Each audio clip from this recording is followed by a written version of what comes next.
ఎవరి ఫ్రెండ్ ఎవరి ఫ్రెండ్ ఏడున్నాడు? నువ్వు ఏం చెప్తాను?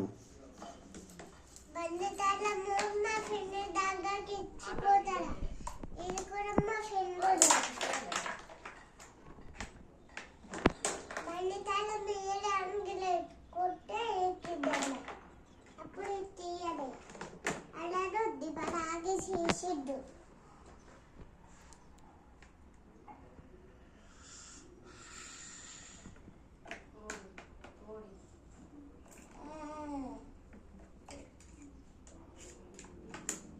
దానికి చేతి ఇచ్చిండు. కాపే చెట్టుగా